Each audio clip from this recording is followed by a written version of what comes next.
Hello, everybody. Welcome to the Wednesday edition of Trading Trends. It is Wednesday, May 7th, 2025. It was Fed decision day. They left rates unchanged, of course. We'll take a look at what market did. A little programming note, I will be coming to you live from New Orleans. Well, I don't know if I'll be able to broadcast it, because of alcohol and stuff, I guess. But I will be at JC Peretz's little, or actually, it's a pretty big portfolio accelerator conference in New Orleans. So I'm going to try and see. I'm doing trading trends over there as part of leading a panel thing. So I'm going to try and maybe turn on the YouTube and maybe do this live from there. So tune in next Thursday, especially for maybe a special thing. I don't know if I'm going to have it on. Not sure. What a teaser. But anyway, yeah. So we'll see about the programming now. I'll be there all week for that. Wearing Eagle stuff, obviously, all day. Go Birds, where they won the Super Bowl there just 3 months ago, obviously. So I'll probably wear my Barkley jersey as I present. Okay, let us get into the tape today. So the Fed obviously had their spiel. I'm just going to go into the chart. Really, where the market moved today was Nat Gas, a big jump up 5%. Volume was very low across the board here.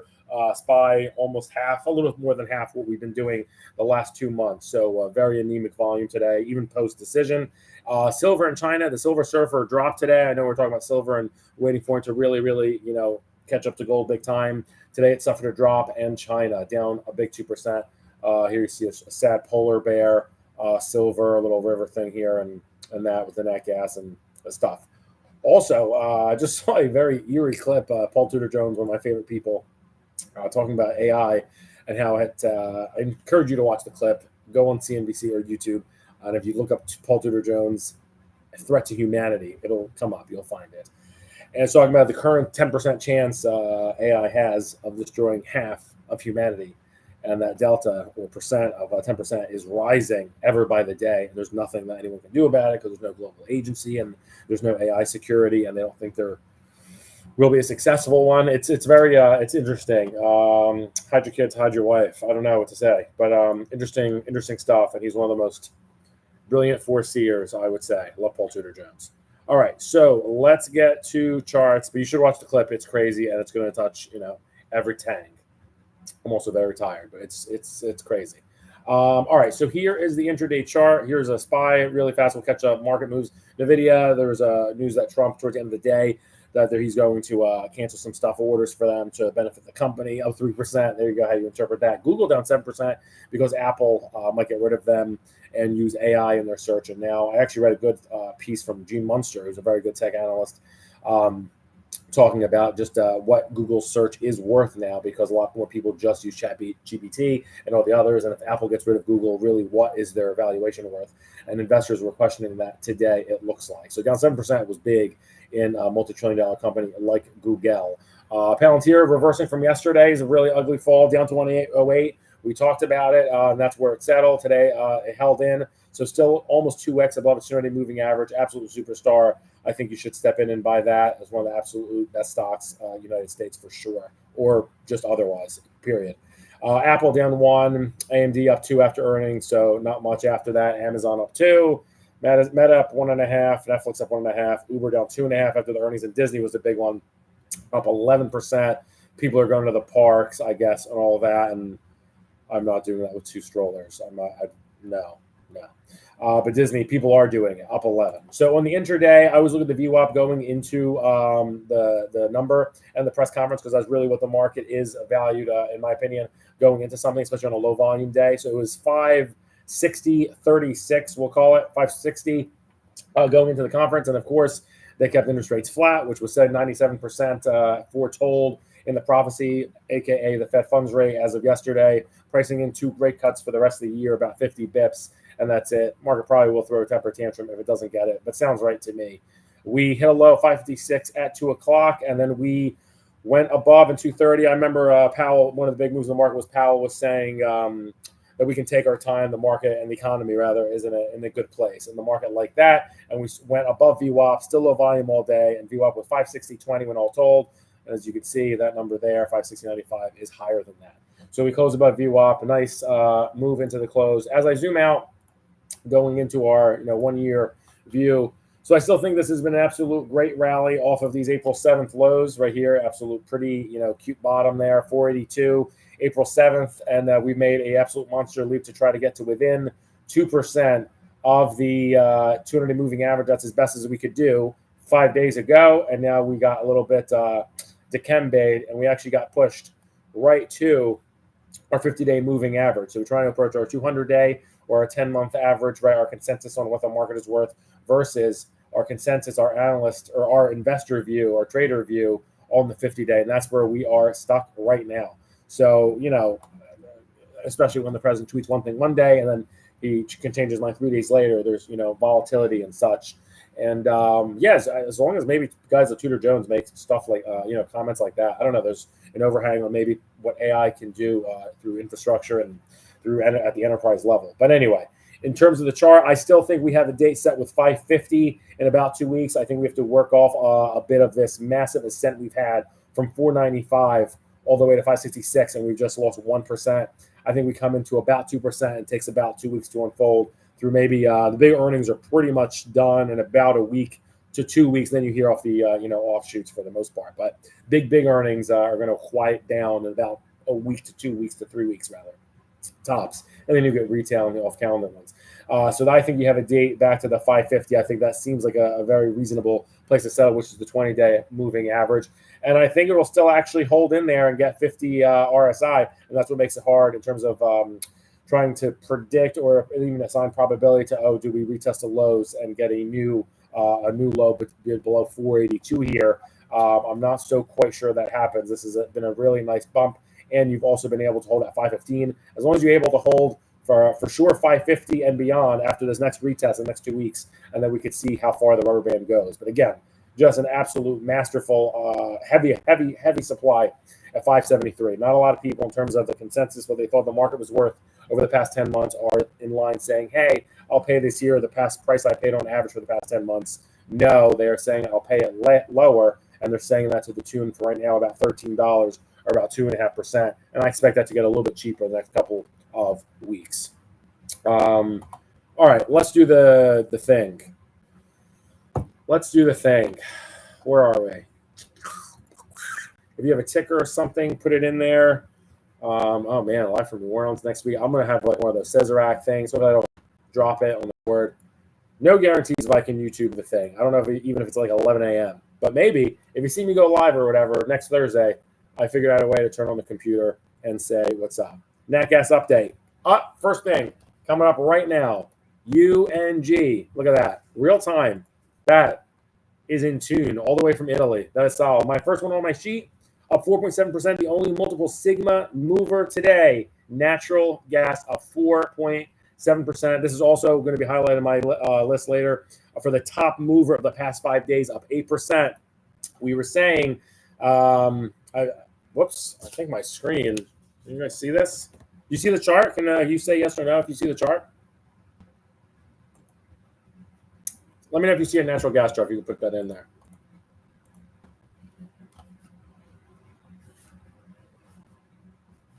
Try now. I know before it looked like the resurrected Christ. It looked like the angel Gabriel. I saw just white on my screen. I thought I'd been taken. Do you see the nat gas chart now? Holla. All right. So natural gas got oversold. It had been a superstar, really an absolute superstar, even if you forgive this ugly down move, which also came along with the market and then hit lows with the market. Really a lot of high correlation in the short term with SPY. Wait a second. This chart didn't update. Hang on. No wonder why the correlation's so high. It's the same freaking chart. I'm sorry. Something's going on when I hit the screen share. One sec. Oh, boy. I apologize. And this is before the Cesaracs in New Orleans. So I take back everything I said. All right, you should be seeing what I'm doing now, I think. Nat gas up 4.6%. Let's do a retake. There we go. This is the right chart. All right, so this hit a high at 24.30. And maybe, Tony, this is where you got really passionate about shorting it. You got a bearish divergence here. You didn't get a higher RSI here. Pretty grossly, too. You didn't even get above 70. Can you see Google for long term? Yeah, I'll take a look at that. That's a good question. I was just talking about that and what the implications are of today's news with the Apple Q search replacing Google. Yeah, so here you didn't get that over 70 RSI here. You actually did get above 67. So from those false moves come pretty fast moves. You got from 24 on March 10th, and by April 10th, that's an eternity for natural gas. This thing was already trading 19 bucks. So very quickly, and we continue to slide all the way just for 5 days. And this is what we were saying about the stop here. So the 200-day moving average is 1628. It's actually just rising now in the past week. So really, again, just going with that example of folks that say that have an average consensus of the past 10 months, they were willing to bid it higher in natural gas because the last 10-month average price for that was 16.39, and today they're bidding at 18.19 and rising here. So natural gas today up 4.6. Like I said, the best mover of the past week. I thought this was going to go to about 17.75 or so. So this is about fully valued for me. The next,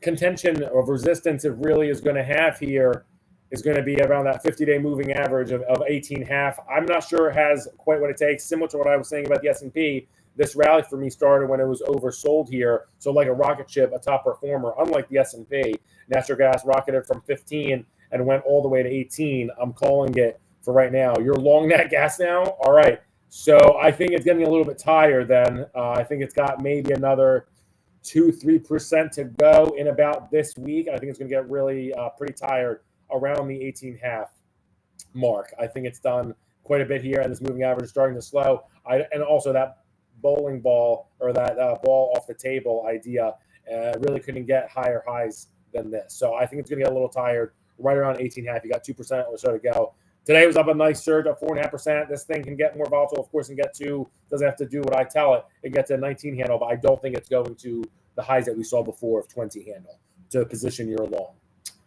I think the ride for it ends about this week. But overall, an asset you would want to stay long into, I think you might be doing this a little bit more tactically short term. But right now, there's not many super areas that we're talking about that have a rising 200-day moving average. This is flat and rising. So a place of strength nat gas has been since Christmas. Legit. Excuse me. Still fighting demons. No, demons had a cold, actually. Hold on. What are we doing here? My computer is, I apologize. All right, so the down moves. So that was it for the big moves up today. So congrats, you're long. You conquered in one of the very few, the only big up ETF market of the day. Nat gas up 4.7. Congratulations. For the down moves, there were 3 of those. 2 of them were correlated, but we'll start with the biggest one. Silver, a big move down here, down 2.5% after the Fed. Pretty significant move for silver. That was a multiple sigma move, hence why we are discussing it on the program. Silver, we were just talking about it on that Spaces report a couple days ago that we thought the Silver Surfer is finally going to get its legs underneath it. I still think it happens. Today was kind of surprising how bad it got hit. But commodities, especially in the metal sense, got hit. Even gold was down 1.3%. Copper really got smoked, down 3%. But silver, I still expect it base around here. Its 21-day exponential is 29.65. So we obviously gave that up today. I think this base is right around here. I think establishing a position, around those like 29 at the money, or maybe probably the 29 calls. SLV trades cheap. So be careful, in terms of heavy position size. But I think that makes sense.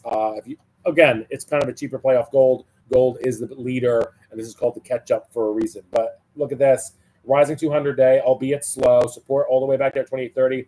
And there's a confluence of moving averages here between 29 and 30. And this is kind of where it's stuck playing ping pong, essentially. So I think this base is this week on or around 29.65. So it's a little bit cheaper than I thought. I think you'll see this come into its own and try and etch a rally towards 30 half to 30.75 over the next 2 to 3 weeks.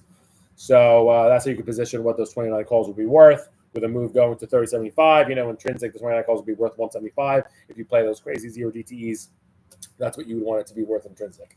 Okay, but that is like, playing crack zero DTEs on SLV, but there are cracked out people on there. I actually saw a meme of a squirrel getting into a crack pipe, and then they got the person arrested.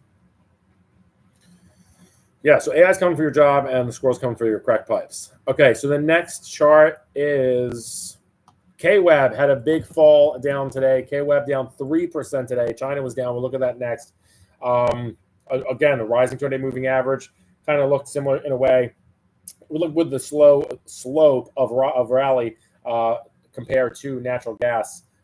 Is Chinese internet here is support at 31 even. This was kind of slowed down. Again, these highs were back from October when she announced the stimulus in the entire country. We'll look at FXI next, is where this entire China story peaked, but it's been one of the absolute top 4, I believe, best places to be, top 5 for sure, best place to be in the entire market of the past year.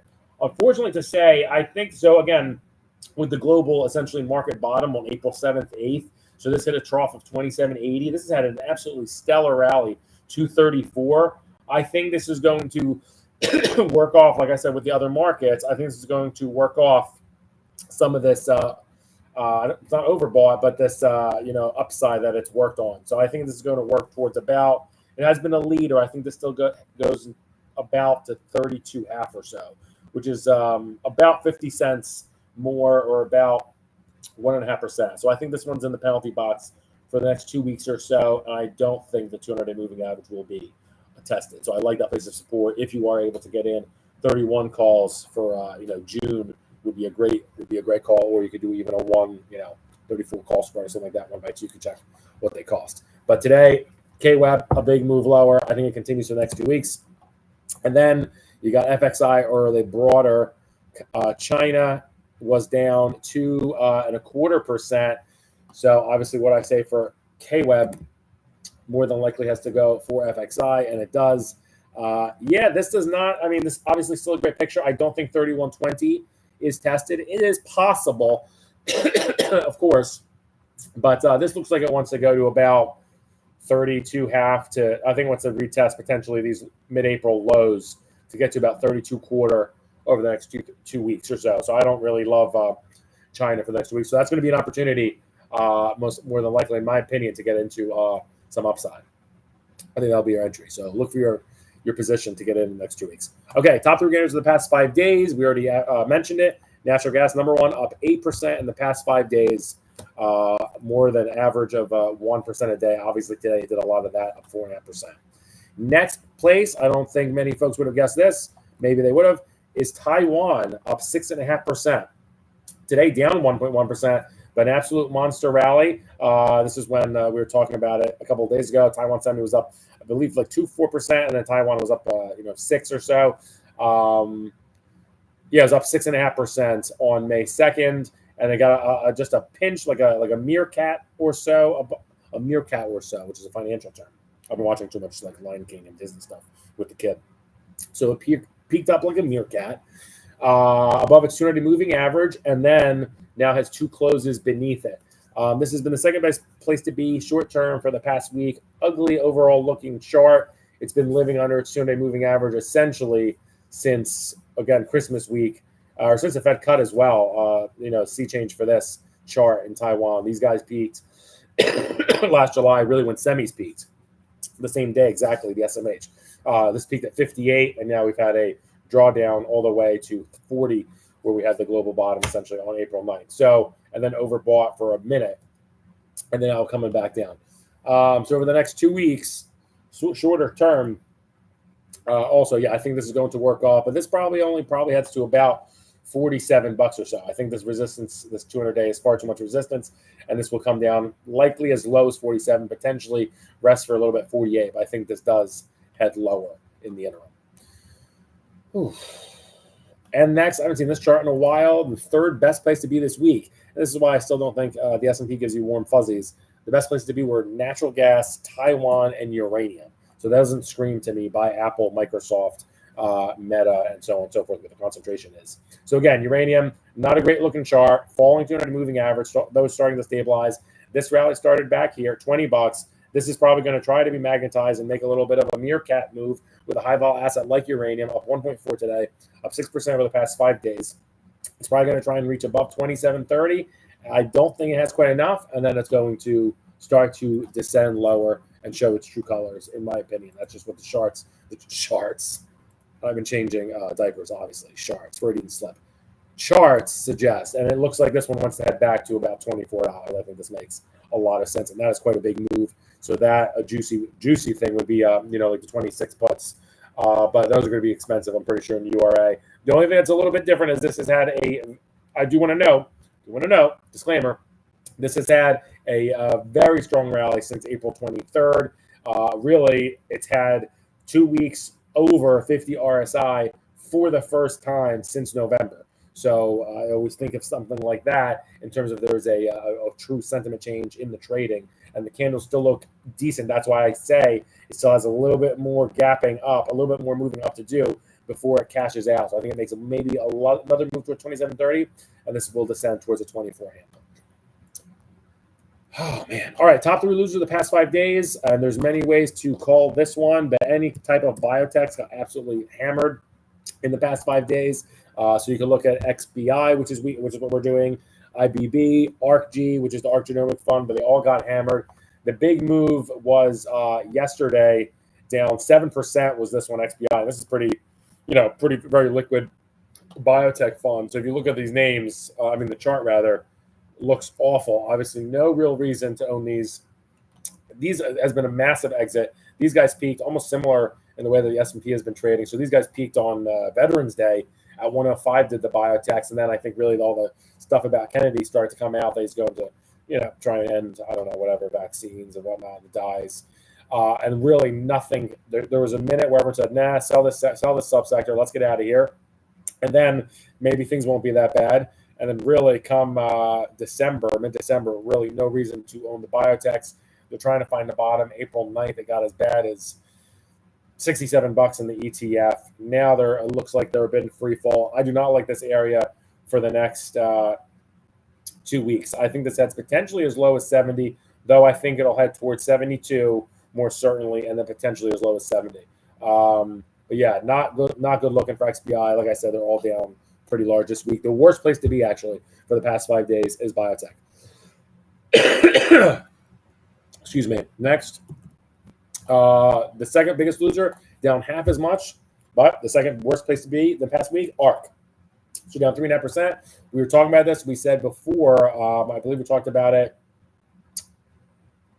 around here. What is Ark going to do with this big, character test, right? Like a gut punch. Is it going to be worth what we've been paying for the past 10 months, which is numerically confirmed at 51.63 or less? There's been 1 week here, and on May 2nd, they said, maybe I'll pay this. Turns out the people on May 2nd that paid $52.58 were a little bit too exuberant by about $1, and now we've sent it all the way back down. So the line is not that long in terms of like Squid Game, tug of war, or so. People are saying, no, not so much. But the good news is this could just take longer to recover that 200-day moving average. It's nice to see it hold the 50 RSI on a sell-off of this magnitude of 3-4% and continuing. But this does look like a bit of a relative strength breakdown. I still think there's not a lot at all of bidding pressure at 51.60 to take this back to at least its true actual trading values back from early March. So I think this is in the penalty box for the next 2 to 3 weeks, and I think this heads towards about $45. So again, this is likely a put candidate. Be on the lookout for prices of this too. There's high implied vol, so these are going to be expensive. But I think this heads towards at least $48 and very likely $45. So that is a big mover of 10%. Nice payout on put spreads. Okay, and lastly, EWZ, the third worst place. A lot of people were touting EWZ at Brazil. Again, are we paying in mass more for than what it's been worth the last 10 months? Numerically, that figure on EWZ is Brazil is worth $26.70, okay? And literally going lower by the day. Ask me tomorrow, I'm going to say, this is just math. If you asked me last week, 72, 71, so on and so forth, 70. Tomorrow, what do you think I'm going to say? Gronkowski, 69. I'm going to say 26.69 tomorrow, okay? So the point of that is you're not going to get a line of buyers in mass to buy it above. It's just math and pictures to do the math. That's charting, I guess. So yeah, for the next 2 weeks, more tactically, this looks like it wants to head towards 25. This I don't think is strong. It's going to probably, almost like fall on a hammock. It's going to slice, I think, through. Today down 80 bips. I think it's going to likely quickly get to 25.80, which isn't too far away. And then I think ultimately heads to about $25, so another $1.40 or so, which is a pretty decent sized move for EWZ. So again, in terms of 200-day moving average, too much resistance at 26.70. Could not overcome. Let's see what happens here as it is holding the 50 RSI for the first time since April 21st and rising moving averages. Let's see how far it descends. Or does it hold at 25.80 or does it go towards a 24 handle? All right, so the top 3 trades of the past 5 days. If you're long natural gas, Tony from Italy was, congratulations. If you were short biotech through XBI and you were long EWT, you absolutely are crushing this week, last 5 trading days. Absolutely crushing. Again, just to repeat, the correlation of those or lack thereof and the exposure to U.S. heavy concentration like Aspire or Qs. Long natural gas, short biotech, long Taiwan. Think about it. All right, that was just 5 days. All right, I'll talk to you later. Peace, and we'll be there Friday for the end of week recap. If you like what I said and whatnot, give me a thumbs up, Ski. Deuces.